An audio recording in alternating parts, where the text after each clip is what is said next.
Go. Okay. And Ronnie Reese, we are live on YouTube. So glad you're joining us. I've been wanting to do this for many, many, many months, ever since I met you in Indianapolis, all those fine months ago. for sure. And I'm glad you're here. We're going to talk about a lot of things today. I'm excited because I grew up wholesaling. That's kind of how I got my start in real estate all those many, many years ago. And the word on the street is wholesaling is dying. True or false? False.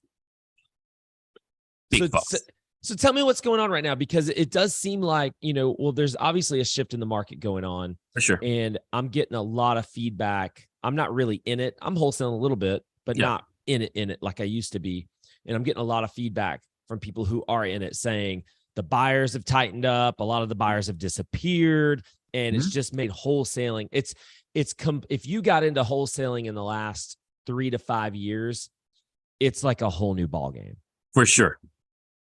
So talk to that point, to that person who has only been in wholesaling or getting started wholesaling the last 3 to 5 years.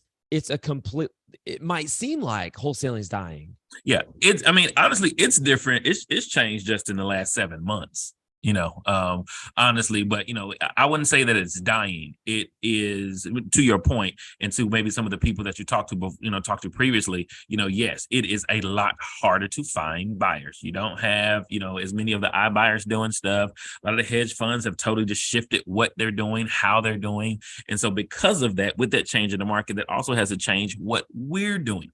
So and from a wholesaling perspective, one of the things that we've done just in our business, we've actually changed the buy box in which we buy in and where we're looking to wholesale at, because right now you have to adjust to the market. It's actually kind of harder to move those cookie cutter. You know what I'm saying? So right now when I see a cookie cutter, I don't see a deal. I see oh my God, I don't know who's going to buy this, because the interest rates affects things. So what are buyers really doing? Buyers have changed to a more of a buy and hold method as opposed to a flip method.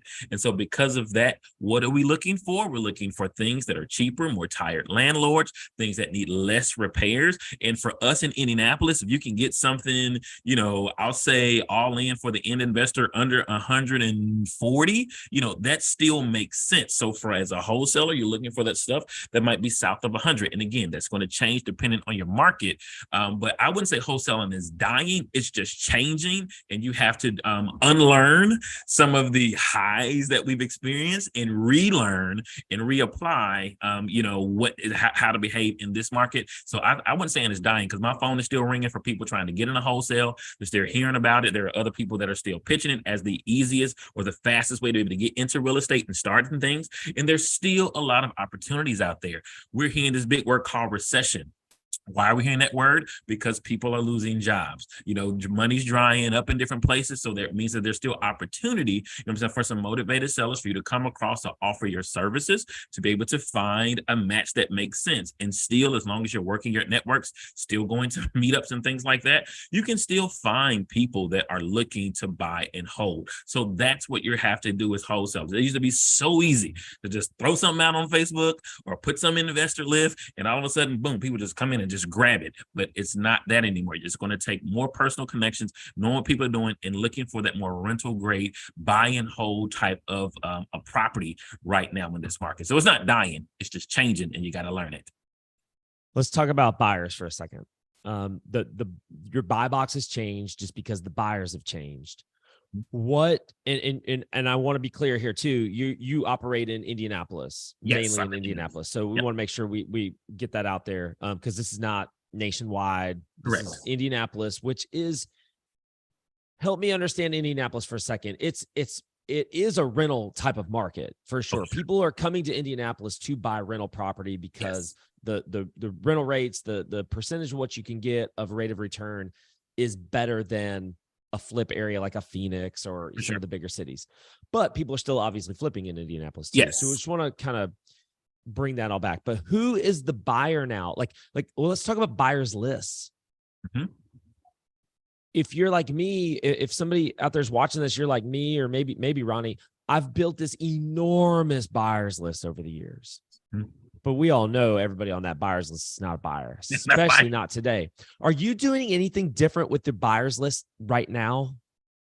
Yes. So Randy, he's our sales manager. And so we've been kind of talking, and what he's been doing is he's actually been having more direct one-on-one conversations, because before you could just throw an email blast out there. But now it's more important to make those personal connections. This is exactly what's happening. What would they still buy, things like that. And then at the same time too, it's kind of old tried and true, but you're always still kind of building your buyers list. So for right now in this market, who ideally are we looking for? Let's answer that question. We're actually looking for newer investors, the new first time investors that are or people that are actually new coming to this market, because so many people have heard about Indianapolis because they've been priced out of the Texases and the Floridas and the New Yorks and the Californias and, whatever it is. And so they're looking for something where there's lower entry. So we're still fleecing and looking for those people that are those first time new investors, letting them know. But the other thing that, being in wholesale, with these first time investors, it's almost kind of like a wraparound services or support services. So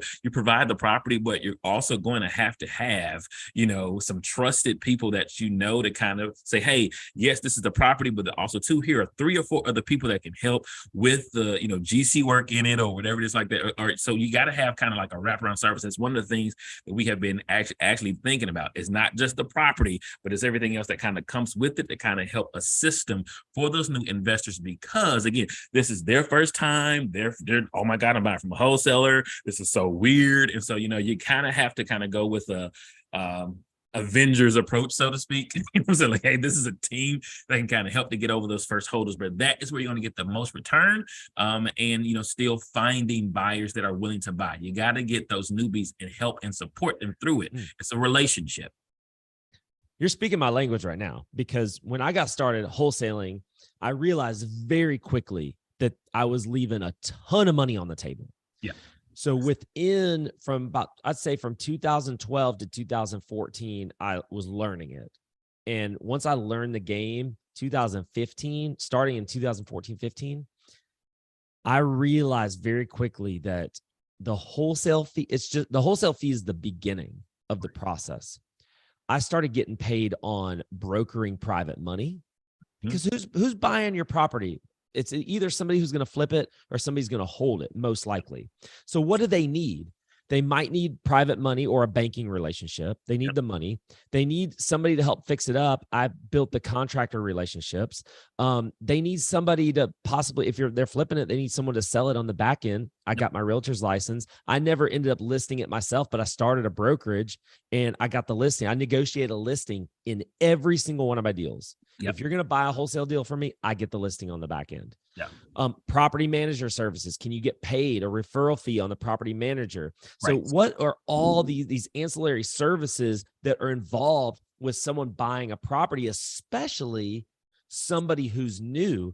So take me through that process real quick, Ronnie. You're targeting or trying to locate people who are looking for property for the first time, or newer investors who are probably going to buy and hold. That's what you've decided. Your business, your company, this is what we want to target. How are you doing that? How are you finding them? And how are you able to, what's the conversation like to get them to buy from a wholesaler, which they probably never done before, which is a weird thing probably for someone who's never done that, to get them to buy it, get them to trust you to help them hold their hand through that process? Gotcha. So I want to be very clear and transparent. So with our wholesale model, we do a hotel model. So one of the things to do, we get it under contract, we're also able to take it down and actually take ownership of it. So number one, so I'm talking to newer wholesalers. If you have that opportunity to do that, I would, and you're okay with that risk, that's okay. So that also helps with just the trust. They know that we own it. And so everything, when they're dealing with us, the title company's clean, the title's clean. And so they also have access to the property. So they know exactly what's going on. So they can take their time walking through the property, know what's going on, inspect it, all that type of stuff. So that number one, that kind of helps. The other thing is that, we have 2 or 3 different property managers. because we know that it's going to probably be a buy and hold. We have two of the different property managers that we know, that we've trusted, that we've vetted, as actually kind of manage some of our properties as well, so that we can connect them to also connect them to a property manager, so they have that understanding, they have that. Okay. Also too, because of our real estate investor network that we have here, we also pitch and say, hey, to get in the room with these other people, so also to kind of help. And from there, when we go to our different meetups and things, we're able to also connect them, with the lending that they need. With the a GC work that they might need, the plumbers and like that. Also with insurance, because they're like, this is their first time. I don't know. We're making sure that they have all of the different wraparound service, but we do that from the context of people that we have worked with. Like you said, Brian, you've built that, and so that's the first thing. You're looking at the property, that's great. As you're looking at the property, do you got your lending line up? Because there have been times we have gotten to the closing table and their lender got weird, but we had two other lenders that we were able to refer them to still close on the property, so everything worked out well. And so having that was like super, super, super important. But property manager, the lending, the insurance, and then, excuse me, and then also too, just connecting them with, if they needed an agent, we also have that as well. We're also a brokerage as well. So, just providing everything that they need that we can possibly think of, to make sure, hey, this is your first time. Let's walk through the process. It'll be completely smooth and easy. And again, because we own the property, we put a lockbox on it. They have complete access to the property. We're able to do whatever they need to do to take a look at it before they buy it. And they're super, super comfortable. So that's what we do. And it has been working out for us pretty well here. How are you finding those buyers, those newer people? Meetups? Yes, meetup. So I host a meetup once a month, from January to October, the last Wednesday of every month. And so we have literal people that have moved here. They are looking to get in. So we're finding them that way. And then also too, we are also listing them on the MLS. As well. We're getting permission to be able to do that, because that's one of the things that you're really going to have to do, is get that permission either in writing or you're taking it down, list it on the MLS just to kind of get more eyes on the property. That's going to be huge. And so that's one of the ways I'm able to do it. And then also too, just working our other networks. So we have a CEO, he is out just talking with other people that are looking to get in, always networking, even coming, doing things like this. Someone might see this like, man, I've been wondering how to get into Indianapolis, and so then, this YouTube clip might bring something, or bring someone in. So that's how we're finding it. Marketing every channel, using every way that we can to get the word out. There's property at good value available here in Indianapolis. Let's talk about wholetailing. This is really, you call it wholetailing. My understanding of the word wholetailing is you buy it, you clean it up, not really fix it up, but you kind of clean it out, clean it up, make it look like it's not, a dumpster. Yep. And then you list it as is. Is that what you're doing? So someone actually asked me about this last night. The analogy that I use for the hotel model is it's like GameStop. Someone has a game that they have not, or a house that they are tired of, they want to use, so they bring it to us. We give them cash. We take ownership of it. We add a little value, clean it up a little bit, clean off some of the scratches. We slap a sticker on it, and then we're able to resell it. How is that? I want to get more into that because I think that's interesting. But how is that very specific model of wholetailing? Has it changed in the last 6 months for you guys? It has changed as far as I wouldn't say. Only thing that's changed is that, we are more conscious of what people are going to buy, because the risk in wholetailing is that now I'll take ownership of it. So if it's a bad contract, well, guess what? You got a bad property, and now you have holding costs, you have all the different things like that. And so then maybe it does turn into a flip, or maybe it does turn into, a rental or something like that for you, where you have to buy and hold. So it's just not dead money, just kind of sitting there. And so, we are, learned through maybe some of the properties that I've bought and taking some risk. Hey, you have to tighten up your buy box, tighten up your areas, and make sure that you're buying in areas that you know and that you're comfortable. So that's the only thing. Before, we might take a couple of risks and maybe some secondary markets and things like that. But now, no, we're going to tighten up. We're going to be exactly where we need to be at. So wholetailing and wholesaling, it's interesting. If you're cleaning it, if you're actually going to do anything to the property at all, clean it up, whatever you're going to do, then I agree that's a wholetail. Yeah. But if you're buying it and relisting it on the MLS as is, just the way you got it That's wholesaling. That's like, Correct. to me, that's the definition of wholesaling. No value added at all. You bought it, Yeah. and then you resold it, Yeah. for a profit. That's what wholesaling means. A lot of people don't understand that. They think assignments, they're assignments, and it's a form of wholesaling, I suppose. Yeah. But wholesaling is you buy it. Right. And I think that, by listing it on the MLS, going back to buyers, you've now exposed this. It's like, I was always assigning contracts. I did that mostly, or doing some double closes. Yeah. About once or twice a quarter or so ish, I would take a property down where maybe there's a little bit bigger of a spread. This is before I even knew what wholetailing even was. I wasn't really even cleaning it out, but I only did this.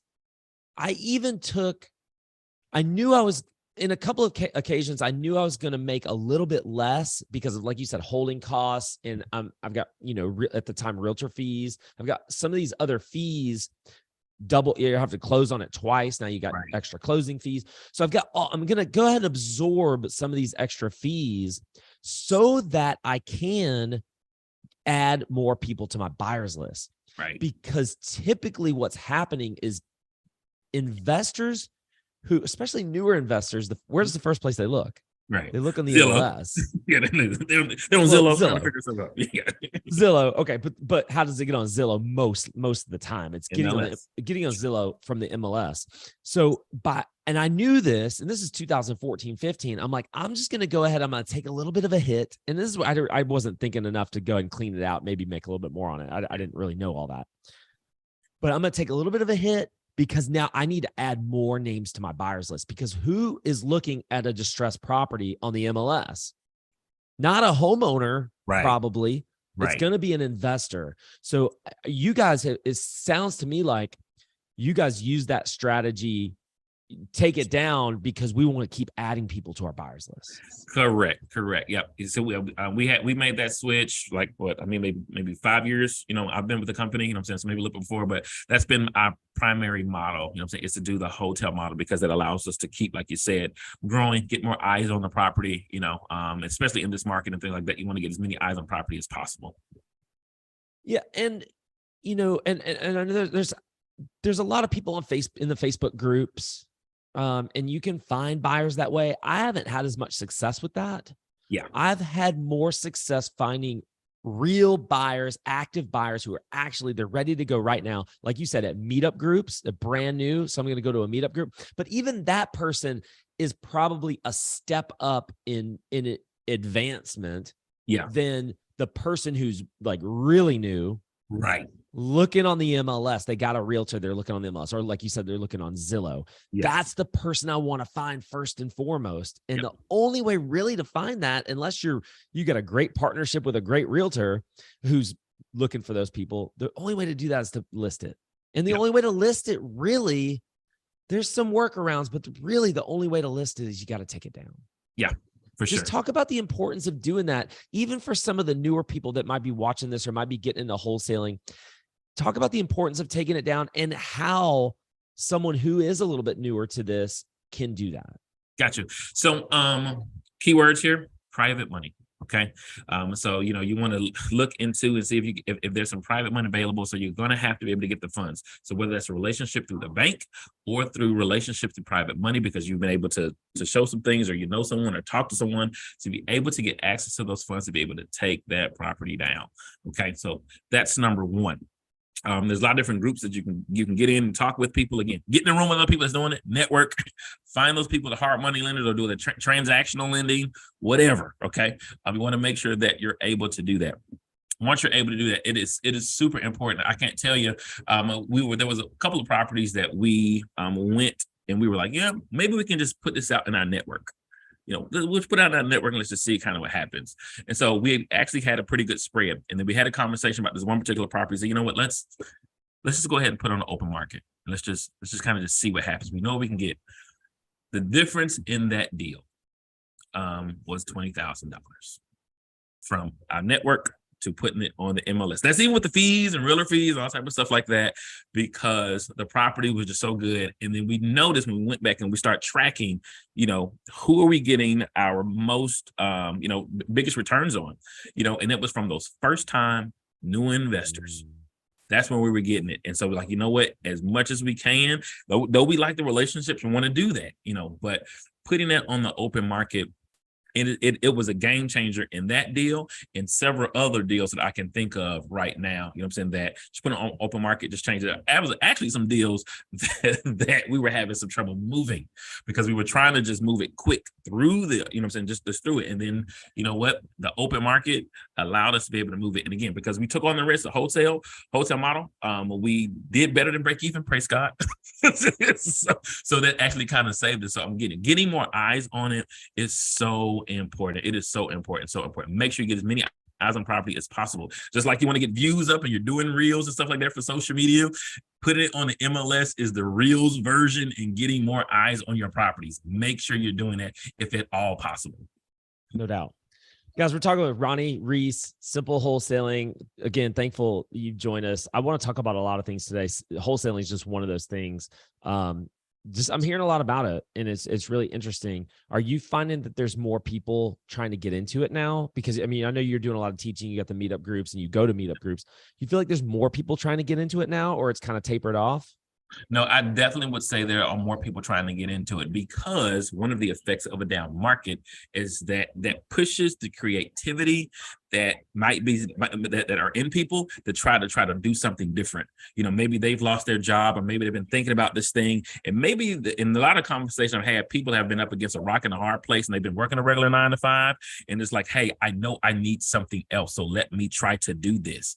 And so then that gives them the strength to be, let me just jump out here and just try it. Let me call Ronnie. Let me call Brian. Let me get to a meetup. Let me do something. And so my phone has been ringing more, not from even meetups, but people just Googling wholesaling. And my phone is ringing from all different type of area codes. Again, I'm only really buying in Indianapolis, but I talked to 3 people during the week of Thanksgiving. I talked to 3 people, one from New York, somebody from Louisville, and somebody else from Nevada, that were all looking to get in the wholesale in some type of way. And every time I ask them, what is the cost? It's like, man, I just need something else. My job did something weird. I've been hearing about wholesaling.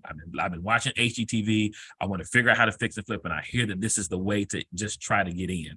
And so that's what's been happening. That's what my experience has been. What do you say to somebody like that who's looking to get into it? What's a good piece of advice, a good first step, second step, third step, just real briefly on if someone were trying to get into something like a wholesaling? How would you advise them? I'm going to tell them the first thing I'm going to tell them to do is I'm going to tell them to get in the room with local people that are doing what you're doing. So check your area. There has to be a RIA. There has to be something that's going on. So make sure that you're educating yourself. Great. YouTube is great, but I want you to get into the room with people in your area that are doing things, because title laws might be a little different, between, what's going on. There might be a regulatory thing where maybe you have to have a broker's license, or you don't. So you want to make sure that you're local to what's happening in the areas you want. Okay. Then after that, the next thing that you want to do, you want to pick 1 to 2 marketing sources that make sense for your personality style. Okay. Because everyone isn't as charismatic and like to be on the phone. Okay. Maybe you're a texter. Maybe, it's a mailer. Maybe you are a shark. You want to get out there and go drive it for dollars. Okay. But whatever makes sense for you, and also too within your budget, I want you to work within your budget. Pick 2 marketing channels and hammer those things as much as possible in order to kind of help get your phone ringing. Okay. Then after that, or simultaneously, some of these things are also simultaneously, you're also networking with the buyers in your area, building those buyers lists, building those relationships, so that you can figure out, hey, if my phone does ring from my active outbound sourcing or inbound sourcing, however I'm doing that, I know that Brian likes buying hoes above 120, not in West End in Birmingham. Okay, great. So I know exactly where. I know exactly. Talking about West End. How do you know about West End?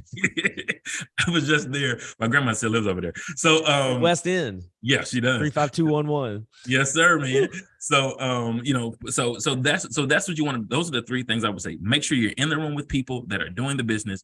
Pick two marketing channels and ways to have your phone ringing. Whether that's you're going down to a database or whatever. Make sure that you're calling through people, texting through people, whatever that system for you is, mailing, driving for dollars, and then make sure that you're also just connecting. Always putting yourself out there, connecting with buyers to figure out who's buying, what's buying, where. Those things will definitely help you. Those are three things you need to be doing, because the community, the more you build community around what you're doing, the better support you're going to have as you're going through things. You're being active and stuff like that, and then you'll be able to push through, because you have to have. Brian mentioned this. He left a lot of money on the table doing things by himself, but also too, just having that community, that common unity, people going the same direction, is going to push you further than what you can do by yourself. Don't do this alone. I don't care if you're starting alone or by yourself, but don't do it alone. Just because you're by yourself don't mean you have to do it alone.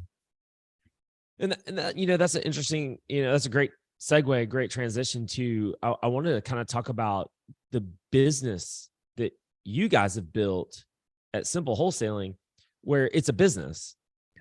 And I don't know. Can I count on two hands how many successful wholesaling businesses there are in America? When I say business, I'm talking about something that operates without you necessarily being there. Yeah. It's very difficult. Wholesaling is a very difficult thing to create an actual business out of. I've met a couple of people right there in where you guys are, who've done it and are doing it. But do you think for the average person who's getting into wholesaling that that's an attainable thing to try to do? Short answer, no. Actual business? Yeah. Short answer, no, because you have to understand, and a lot of people say, oh, I'm going to get into wholesaling because I want to build generational wealth, right? That's the buzzword for that. But wholesaling is active. It is. Yes. It is. You are working. Thanksgiving. And you really have to love it. Either love it or love the process. But it is so active, and so it's going to take time and people to be able to figure out in systems. Okay, so it takes systems, and I'm being overly transparent, but even as good as we are, there are a lot of glaring holes. What I'm saying, when we look at our business and what we can do and different things that we can shore up and different systems we can put in place, whether that's a CRM change, which we're kind of going through that now. We're trying to figure out the bugs with that. So whether you're moving a Podio or so whatever else, what I'm saying, that you're trying to figure out, if you just got a spreadsheet.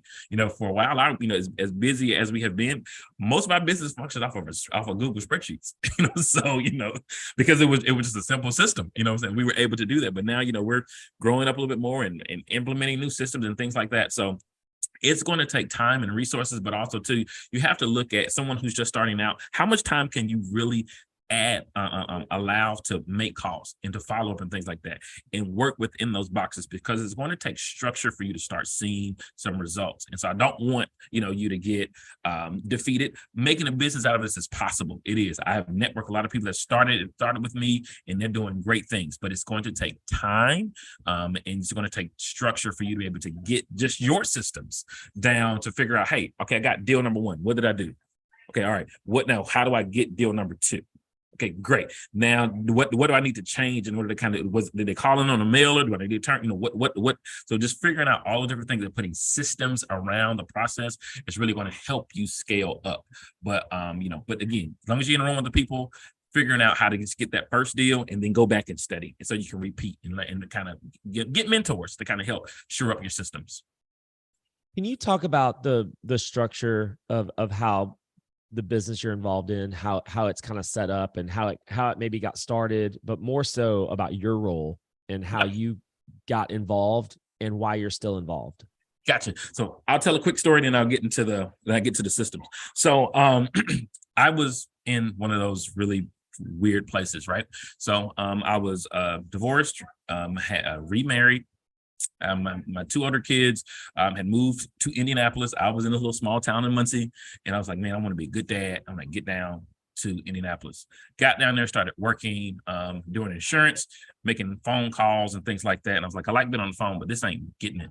So I called, somebody in Charlotte, North Carolina, named David Roberts. I said, hey, man, I said, you always got nice suits and stuff like that, but I know you got as many kids as I do. You don't seem to stress. What's happening? He said, wholesaling, Ronnie. Get into the room with people that's doing wholesaling. Hung up the phone. So that's what I did. I got to the room. It was a meetup.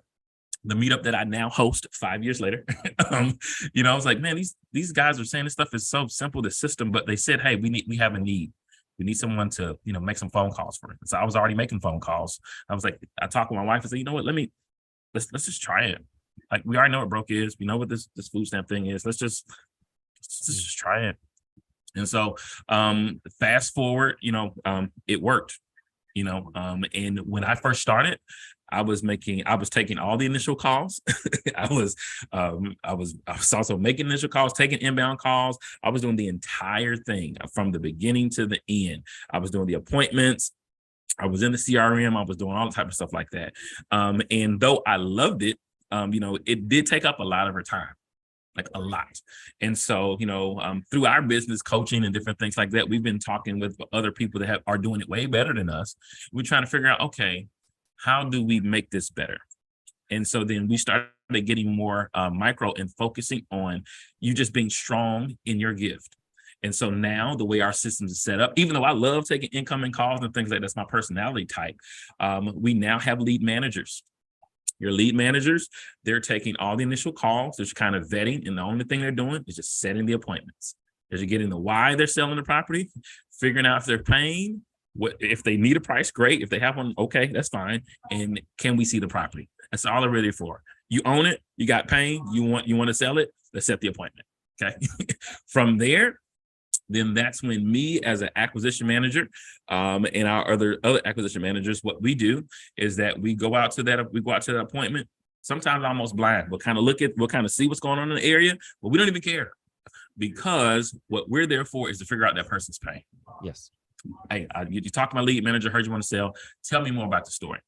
That appointment is all about connection. It's not even really about the numbers. It's about connection. And the whole goal of that appointment is, do you like me? Do we like each other? Okay, great. All right.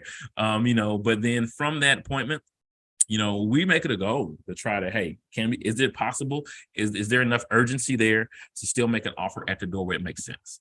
Okay. Do we have all the decision makers? If we do, then we're going to run our numbers, run through our system. We're going to make our offer there at the door to see, if it makes sense. If we're able to get the paper, great. From there, we have after the acquisition manager done a job, we got the paper. Guess who handles the paperwork? The transactions team. We have a transactions team that coordinates all of the closings and different things like that, and as an acquisition manager at that point, we're just kind of nurturing any secondary information that we might be getting from the sellers or the tenants that are in there that we're helping to get vacate, make sure everything goes smooth. Our transaction team handle all the closings. After everything is closed, then our transaction team, our operations team handles all of the clean out or any tenant things that we have on. Maybe we took the property on. And then after it's vacated and we have everything cleaned out with our transaction team and our operations team, then we have our sales team that does all of our marketing. So we have someone that's on our staff that takes great pictures, gets everything done. We have an inspector go through just to kind of just check stuff, give us notes, see if you missed anything so we get the education. And then we market that property as best we can to try to get that puppy sold. And so turnaround on that might be 40 days between first contact, contract, and sold. Ronnie, go back to your story real quick, because I think that this is I think a lot of people can get some good some folks who might be watching this one day or today or whenever it might be, who's trying to get started in wholesaling. Let me correct me if I'm wrong. I think I heard you say you went to a meetup group. The people who are leading the meetup group said they needed some people to answer the phones, and you said, "I'll do it." Yep. And then this is where you are now. You're like leading an organization that was already started and was already had a foundation, and you just were able to contribute to it and not only make a living, but make a life. It sounds like to me from this organization. You never started anything on your own. No. And that's the point I want to make here is there's so many people who might not have, the greater percentage of people out there that are trying to wholesale are not going to be successful. Yeah. They're not. And it's very difficult. It's very difficult. I think anybody can go do a deal. Right.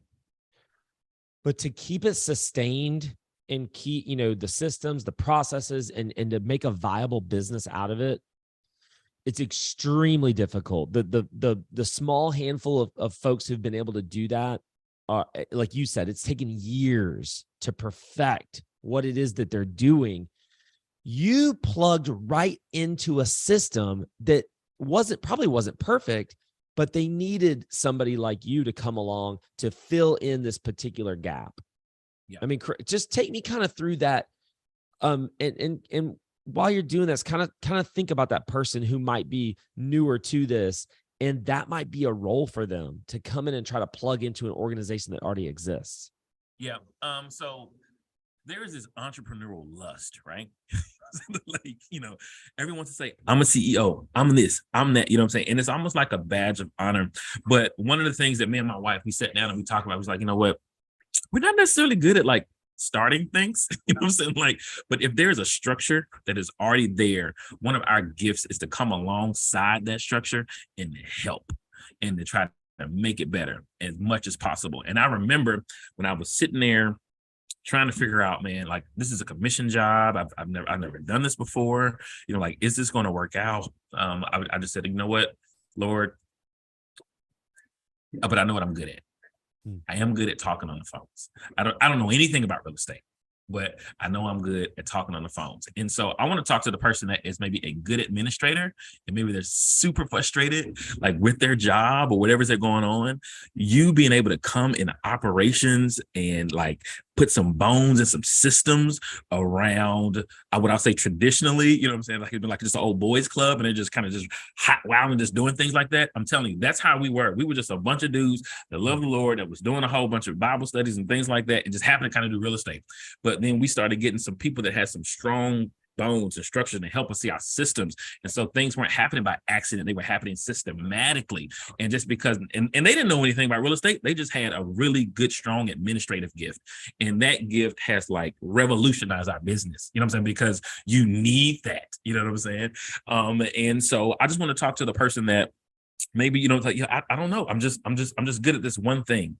That one thing might be what maybe another home buying company in your area needs. Take your gift. Don't be ashamed of it. Go into that. It's okay to be an employee in a real estate space. You can still make money. You can still make a living. You can actually get to better generational wealth with less stress. Actually, by joining something that is already existing and making it better. Like you can put your gift in a room, in a seat, and that company will treat you well. The thing that's important is to make sure whatever company that and the people that are looking at, make sure that your values line up, make sure they have the same goals and vision and things like that as you, then you can be great at that. Because there are some companies that, maybe person that say doesn't work, and that's okay. But your gift in that seat can do really, really well. I just want to encourage you. I'm glad you said it. I've been saying it. Not everyone's an entrepreneur. Not everyone. You just mentioned that it's so glorified today to be that badge of honor. I worked 2 consecutive weeks of over 100 hours. Badge of honor. Badge of honor.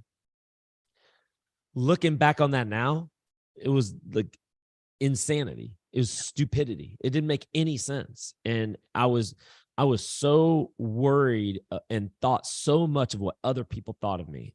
Yep. And that's really where I got in a lot of trouble doing that kind of stuff. And your story is, I love your story, but I love it because of the self-awareness you have or had and probably still have. You knew what made you know that your gifts, you had the gift of coming alongside of something that already existed. Had something happened in the past, or you had already been a part of something, you already tried entrepreneurship. What made you so self-aware of who you were in that moment? Honestly, because I had tried. I had tried to do a whole bunch of different type of sales things on my own. And I just kind of figured, like, you know what, Ronnie, you got a lot of charisma, but you're disciplined. You need help. Like, and I just started looking over the trajectory of my life and kind of looking like, hey, what pattern am I seeing? Like, this makes sense? It sounds good. They're preaching, hey, do it. But what really makes sense? What am I really good at? And I started also looking at some other family members in my life, that have very similar personality profiles that have been trying to do similar things, and things just would not always go the way that they thought. And I was like, they're spinning in this cycle that isn't productive. I can't do that. I got to make sure that I get in a room, get in the system I can plug in. And so that's what made me, I looked over my past behaviors, looked over the past things I've tried to do. My failures taught me something, and I had to be humble enough to say, you know what? I think that this is right. So let me just submit myself and let's just see what happens. What I had too many kids to fail. That was the other thing too. I had way too many kids to be out here failing. I have 6 kids, thank the Lord, and I love all of them. But with 6 kids and a wife, I want to make sure that I do something that's nice and not necessarily nice, but something stable. And so when I looked at, simple wholesaling, I looked at them kind of like, this might be the Walmart of wholesaling in this area. This might be a big enough ship or stable enough ship to be able to make it through anything. Let's see if I can tie up with them and go with them and see what happens. And so far, it's been so good. You're talking about 6 kids. I got 2, and that's a handful. If you don't mind me asking, I want to ask you something that you might not feel comfortable answering, but you're going back into your past a little bit. What was it that you tried previously that didn't work out? And by the way, failure is so important, and it's so needed so that we can succeed. But what was it that, if you don't mind me going back into those days? There were, when it comes to like just failure, there were just different things. Like I would notice I would be given maybe like certain responsibilities with no structure, no guidance. And it's like, hey, just do this. And so I would notice that I would be inspired to maybe cash vision for it, but like to be able to to sit down and do it, and then like have all the different responsibilities trying to build something up. I was like, no, this is not it. So there were things at church that came up. I was trying to lead church ministry, and I was like, I know what I said, but this isn't working out. And I'm like, is the ministry doing well? I don't think the ministry's doing well. Who's in? Oh, I'm in charge. Okay, so this isn't working. There were different things. At a previous job that I had, there were some expectations that were given. I was like, well, I don't. You want me to do what? This that's a lot. Is there nothing like this ever existed? No, this is a brand new program. We need you to start this. And I was like, I don't think I'm not good at that. And I noticed I failed at that. So those past failures in that youth ministry, past failures at a new thing with job, I was like, you know what, this doesn't work. I need a model to come along so I can follow, and then I can pick out what I see wrong, and then I can build on that.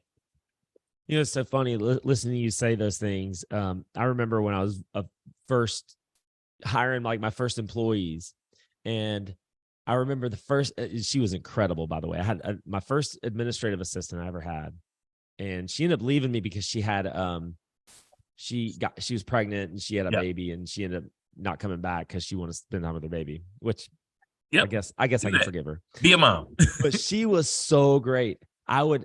And this is how naive I was. I didn't know how to be a business. This is another thing about entrepreneurship. Most people who are trying to get into wholesaling have been employees their whole lives. Right. And now you're going to sit here and try to be a business owner. Well, that was me. I'm trying to be a business owner. I have 0 experience. Right. So I would say things like, I know I need to document our processes and document and get everything on paper. So because I'm starting this whole process of trying to be a good leader and be a business person. So it's like, go do that for me. And she's just like, do what? I'm like, I need you to document our processes. And she's like, well, how would you like for me to do that?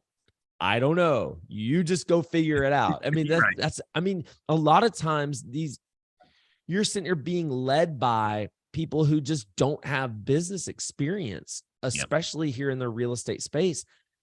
Going back, surely there's been some things that there's always kinks in every company, but you probably didn't see that as much. It doesn't sound like with simple wholesaling. No, there definitely was some kinks, because, we were always striving to kind of get better, you know what I'm saying? But it's just about looking at what those kinks are, addressing them and trying to figure out, okay, well, hey, is someone on our team, can we do this? Or not? Do we need to get someone else to lead this department or not?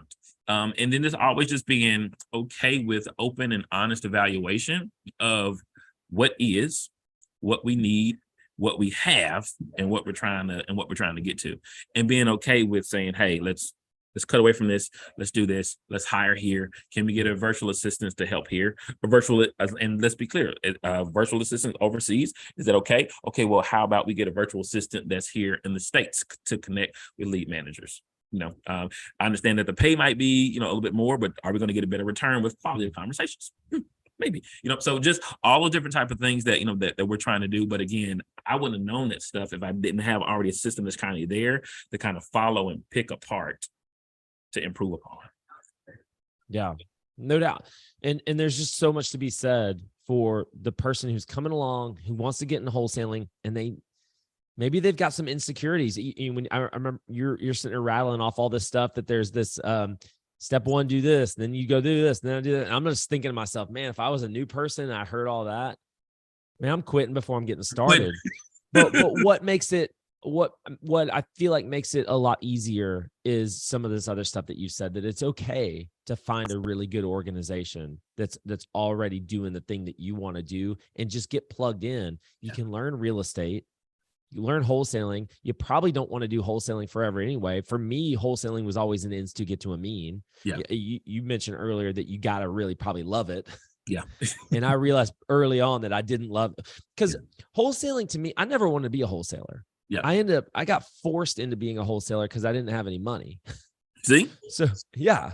So I learned very quickly though, that wholesaling is not real estate investing. Wholesaling is a sales and marketing business. Mm-hmm.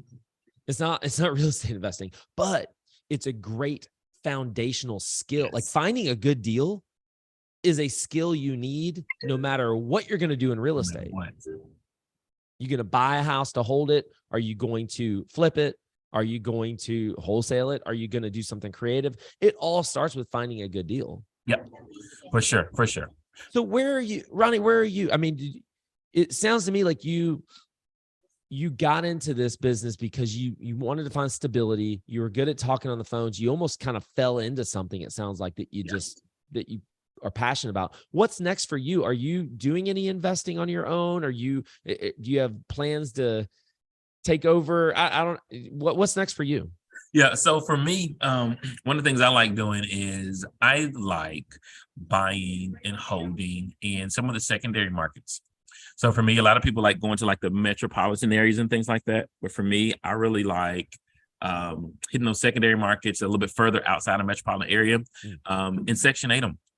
A lot of people have a lot of bad things to say about Section 8, different things like that. But I feel like if you get a system around the Section 8 process, you're able to, talk with people in a certain city and invest in those secondary markets, that it can have a good return. And so that is, kind of my what's next and what I'm doing now.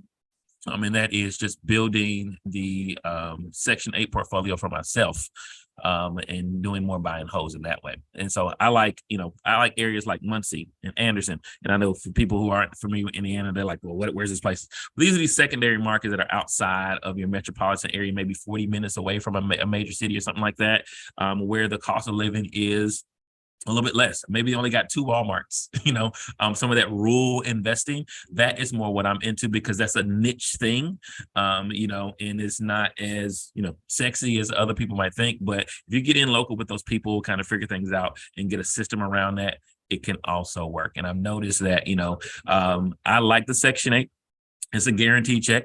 Doesn't matter who the president is or Putin comes in or whatever it is, that check is going to cash. So, and as long as you done bought it right, things are going to be okay. And as long as you have a good process around screening the people that are in there, things will be okay. So that's what I've been doing. You're right. Wholesaling is, it is a marketing business, what it is, but it's allowed me to now start getting into, buy and holding. And I have chosen to go the Section 8 route. Why buy and hold? Buy and hold for me, I like what they call mailbox money.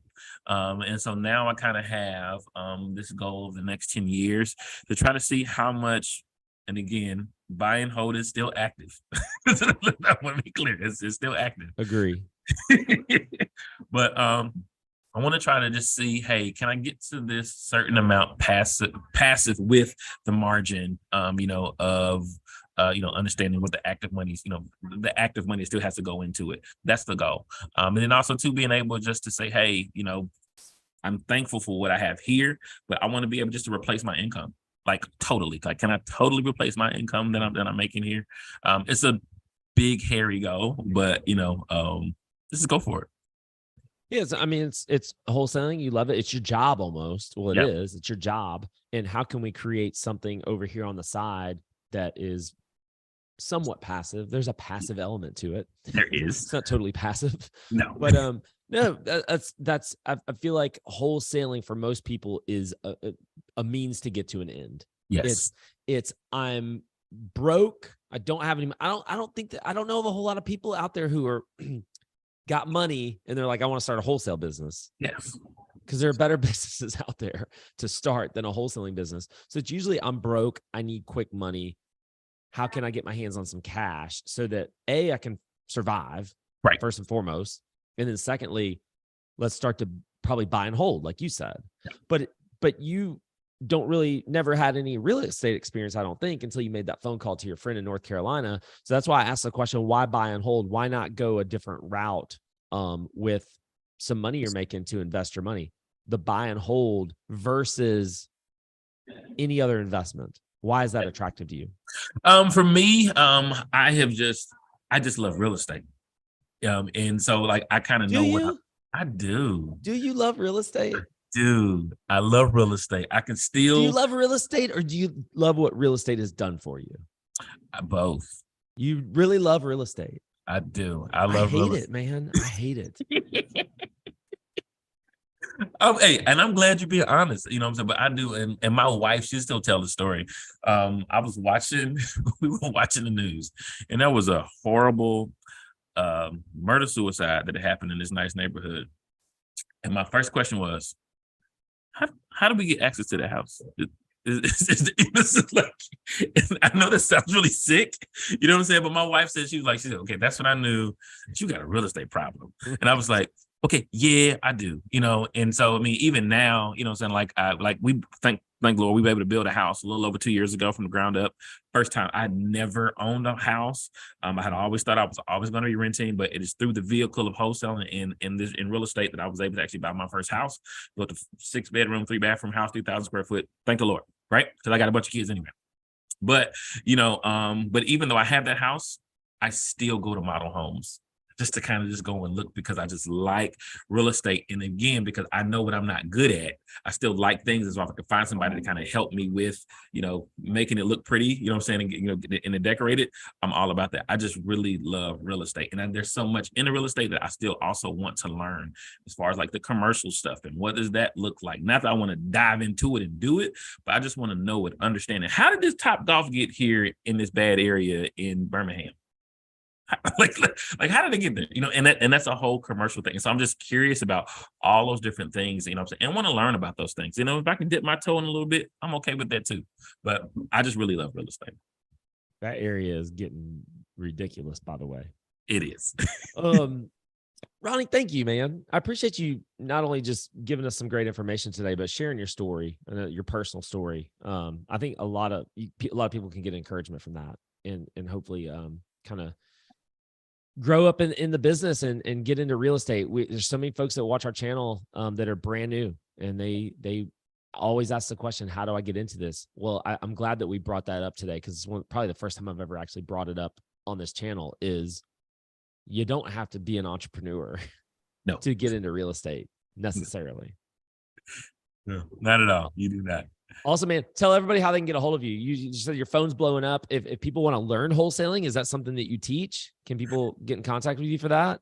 Yeah, so you can go to our Facebook group, Wholesaling Made Simple. Facebook group, Wholesaling Made Simple. You can also look us up on Instagram, simple_wholesaling. We're also giving information there. We're also on YouTube too, where we have an indie investor podcast as well, and some of our videos are there. Just simple wholesaling as well as there on Instagram. If you need to email me directly, I'll allow that. You can email me, Ronnie, RONNIE at simplewholesaling.com. I am just here just to help as best as possible. If you're buying and looking to do deals in indie, please connect with me. I would love to talk with you so that we can make win-win situations and grow together. Appreciate you, my friend. Appreciate you, bro.